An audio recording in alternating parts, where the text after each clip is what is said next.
என்னங்க time waste time. Lunch box இருக்கு, தண்ணி பாட்டில் இருக்கு, சாப்பிடுற மாதிரி. நான் வேற என்னது? இதுல ஒரு 5K இருக்கு. சரி, இந்த ஓகே. மந்த்க்கான சேவிங்ஸ் ஓகேவா? இதுக்கப்புறம் வந்து மந்த்லி நம்ம 5K சேவ் பண்ணுறோம். என்ன திடீர்னு? எல்லாம் நம்ம ஃபியூச்சர் கோர்ஸ்லாம் சரியா? எந்த செலவு வந்தாலும் இதுல இருந்து ஒரு ரூபா கூட எடுத்துக்க கூடாது. Okay done done. சரி okay time bye bye bye. Shoba என்னமா வேலையில இருந்து வந்தாச்சா? நோ சொல்ல மறந்துட்டேன். காலையிலேயே கரண்ட் பில் 2000 ரூபாய் வந்திருக்கா. இன்னைக்கு லாஸ்ட் டேட்டா. இன்னைக்கு கட்டலனா ஃபைன் போட்டு கட்டுற மாதிரி இருக்கும். நீ வேற எந்த காசும் இத கொடுத்துட்டே போலீங்க. ஏய் லூசாடி நீனு. காலையில தான் காசு கொடுத்துட்டு போனேன்டி. அதை எடுத்து கட்டிருக்கலாம்ல. ஓ நீ தான் அதுல இருந்து எதுவும் எடுக்க கூடாது சொன்னீங்க. அம்மா அவசரத்துக்கு ஏதோ ஒன்று பண்ணிருக்கலாம்லம்மா. ஏன்மா இப்படி பண்ற?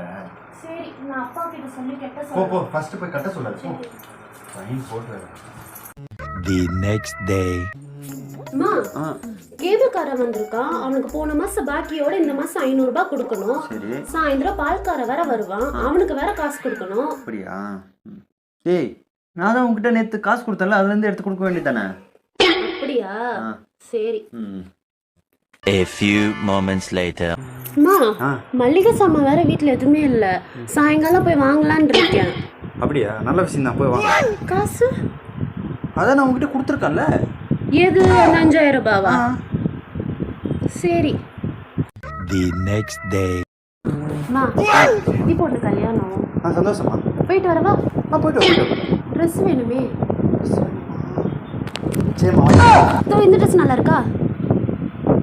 நல்லா இருக்கு. 2000 ரூபாய். சரி வாங்கிக்கோ. காசு அதான் கொடுத்துருக்கல. எது 5000 ரூபாவா? ஏய் நீ கொடுத்தது ஒரு 5000 ரூபாய் தான்டா. அதுலயே அவ்வளோ செலவு பார்த்துக்க சொன்னேன்னா. சரிம்மா சிக்கனம் நடத்த தெரியுது உனக்கு. சிக்கனம் டேய் உனக்கு அவ்வளோதான் மரியாதை. ட்ரெஸ் வாங்கி கொடுக்கறதா இருந்தா வீட்டுக்கு வா, இல்லைன்னா நைட்டு கோயிலில் சாப்பிட்டு எங்கேயா படுத்து கிடக்கும். குடி சாம்பார் ஆப்பு எனக்கு.